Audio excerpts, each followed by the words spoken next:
Shalom, saudara-saudari yang dikasih Tuhan. Berjumpa lagi dalam program ini, Panggilan Iman atau Call of Faith. Dan saya menyapa di dalam kasih anugerah Tuhan. Mungkin keadaan kita ada yang kurang baik, atau kurang fit, atau begitu banyak pergumulan. Tapi ingatlah, kalau ada Tuhan di hidup kita, jangan pernah ragu akan kasih-Nya, akan pertolongannya. Dan saya percaya setiap renungan yang saya bagikan di channel ini pasti memberkati saya dan saudara juga, supaya kita terus bertumbuh dalam firman-Nya, karena firman Tuhan itu bukan hanya sekedar bacaan, melainkan firman ini yang hidup, yang kekal. Dan firman ini telah menjadi manusia, namanya Tuhan Yesus Kristus. Jadi saudara, indahnya di dalam Tuhan bukan kita menjadikan manusia itu Tuhan, tetapi Tuhan yang datang kepada manusia dalam rupa manusia. Jadi jangan khawatir, jangan ragu, jangan bimbang hatimu. Buka hatimu saat ini bagi yang mendengar atau yang belum mengenal siapa pribadi Tuhan. Namun saya percaya dalam renungan singkat ini pasti akan mengubah hati kita, pikiran kita, dan segenap hidup kita mau datang kepada Tuhan, melayani Tuhan selama masih ada waktu atau masih kita bisa bernafas. Jadi saudara, sebelum mendengar renungan ini, terlebih dahulu kita bersatu dalam doa. Haleluya. Tuhan Yesus, terima kasih buat anugerah, buat kesempatan yang Kau berikan kepada kami. Saat ini kami mau belajar tentang firman-Mu. Biarlah Roh Kudus sendiri yang berbicara atas kami. Manusia terbatas, tapi Tuhan Allah yang kami sembah di dalam Roh yang hidup, yaitu Roh Kudus sendiri yang akan berbicara, mengajar, menuntun, dan memberikan kami hidup yang baru.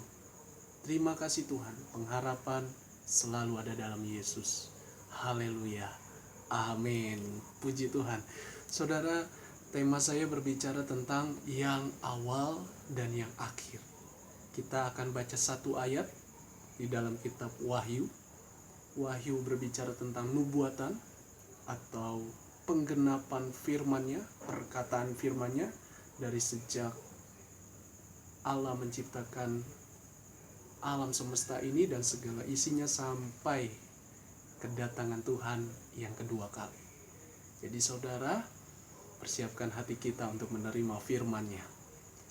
Kita mau melihat dalam Wahyu pasal 22 ayat yang ke-13. Aku adalah Alfa dan Omega, yang pertama dan yang terkemudian, yang awal dan yang akhir. Percaya saudara bahwa kedatangan Tuhan Allah yang begitu besar menjemput orang-orang tebusannya, orang-orang kudusnya Tuhan. Kapan datang, kapan waktunya, kita tidak ada yang tahu.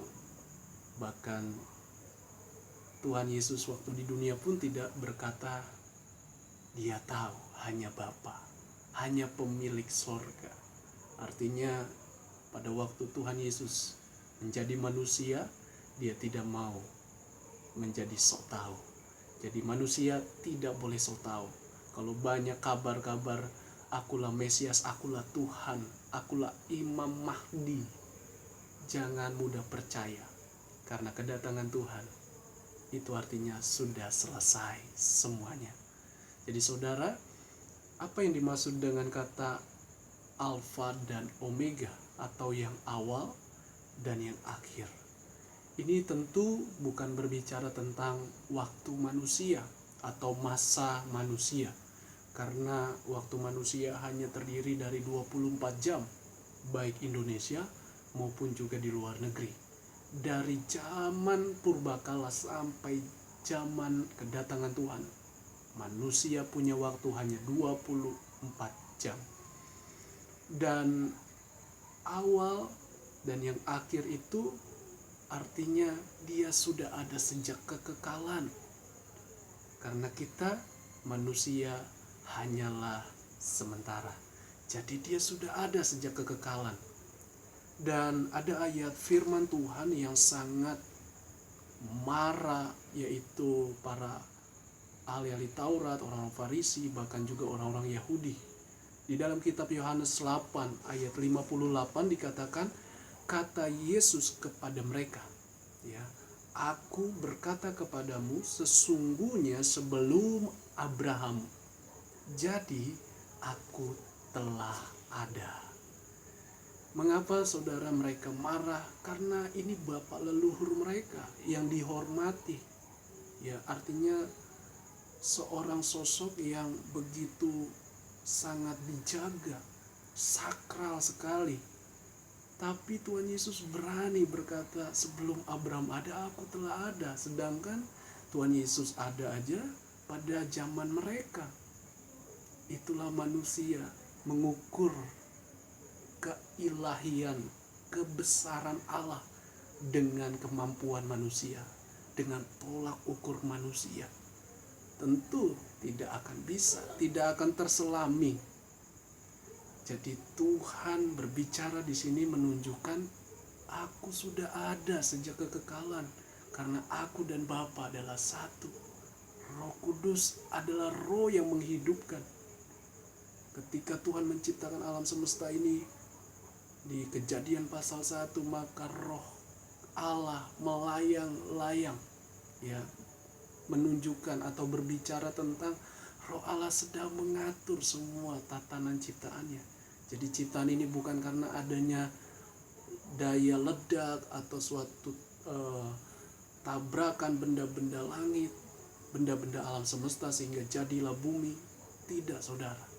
Tetapi jelas Tuhan menciptakan langit dan bumi, dan roh Allah itu yang mengatur semuanya. Jadi kita punya Allah yang sungguh amat besar, tak terjangkau. Dan itulah yang dimaksud, yang awal dan yang akhir. Saudara yang dikasihi Tuhan, bagian kita apa? Kita mengasihi Tuhan, kita cinta Tuhan, melayani Tuhan. Bagaimana kita melayani Tuhan? Kita harus percaya bahwa Dia adalah Allah yang esa, Allah yang besar, Allah yang tidak terselami, tapi Dia buktikan dengan segalanya yang kita bisa lihat. Dan Dia sudah hadir waktu ribuan tahun yang lalu di bumi menjadi teladan, bahkan menjadi penggenapan setiap perkataan nubuat dari kitab-kitab Musa atau kitab-kitab zamannya para nabi-nabi sampai kepada kitab Wahyu. Jadi Tuhan datang ke dunia ini, Dia menggenapi semuanya, dan korban yang sempurna hanya dalam Yesus Kristus, karena Dia sudah menebus kita dengan salib. Bagi dunia itu adalah kebodohan, tetapi bagi saudara yang percaya itu adalah kemuliaan. Itu adalah hidup yang kekal, awal dan akhir. Dan saudara, bagaimana kita bisa melayani Tuhan? Bertanggung jawab, baik yang sudah punya keluarga, yang sudah punya anak, bertanggung jawablah baik-baik. Jangan menyimpang, jangan melakukan hal-hal yang bukan dari Tuhan. Jangan dengan cara hal-hal yang jahat, karena dunia ini akan menuju kejahatan, dunia ini akan binasa. Kasih akan menjadi dingin. Itulah manusia. Tetapi di dalam Yesus kita bertanggung jawab, baik dalam keluarga, dalam pelayanan, di dalam pekerjaan, usaha, lakukan dengan segenap hati, jujur, dan sebagainya. Itu adalah termasuk buah kerohanian kita untuk melayani dan mengasihi Tuhan. Jadi kita mau belajar maksud dari perkataan Tuhan, akulah yang awal dan yang akhir. Itu menunjukkan bahwa di dunia ini hanya sementara. Apa yang kita banggakan? Tidak ada. Gelar kita S1, S2, S3 sampai S10, itu enggak jaminan. Itu penting di dunia ini, tapi itu bukan jaminan. Atau harta kita, atau uang kita, apakah itu bisa kita banggakan? Mungkinan bisa, tetapi enggak ada artinya di dalam kekekalan. Jadi apa gunanya kita banggakan? Yang ada adalah kesombongan. Kalau engkau punya uang banyak, punya harta melimpah, bonus, jangan kita sombong.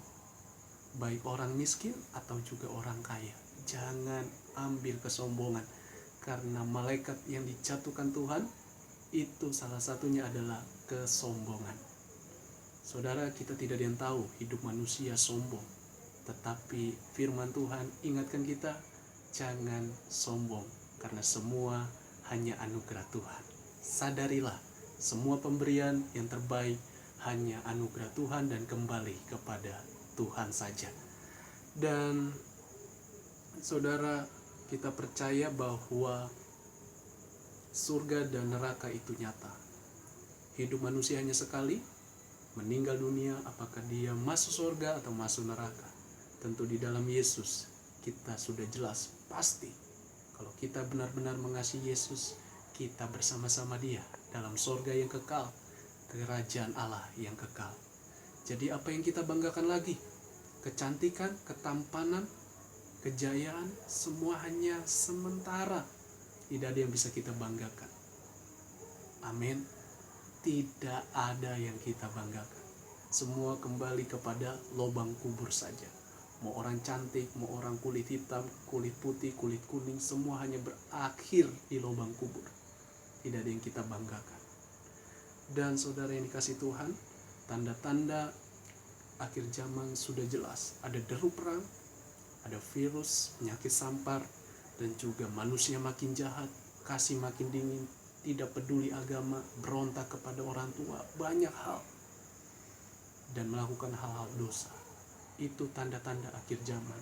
Kita tidak tahu kedatangannya, tetapi kita percaya bersama Dia kita akan bersama Dia dalam kekekalan.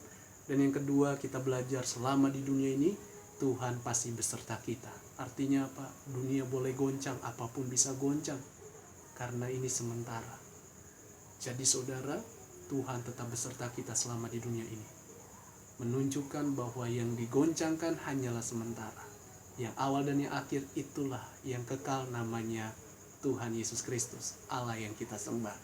Dan yang ketiga, janganlah ambil bagian spirit yang jahat atau spirit hal-hal jahat atau kerinduan, keinginan iblis menghancurkan manusia. Jangan ambil bagian spirit-spirit itu, saudara.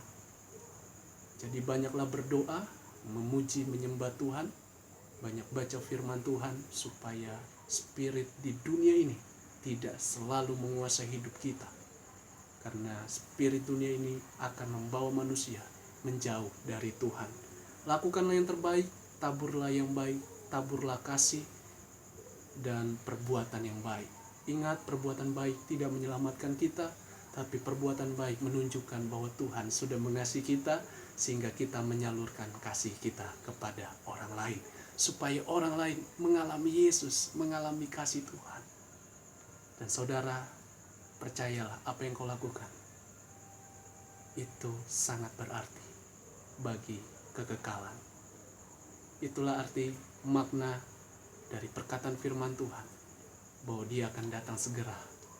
Jadi sebelum Dia datang, mari kita hidupi firman, lakukan firman ini. Kita pasti berbahagia. Tuhan Yesus memberkati kita. Shalom, haleluya.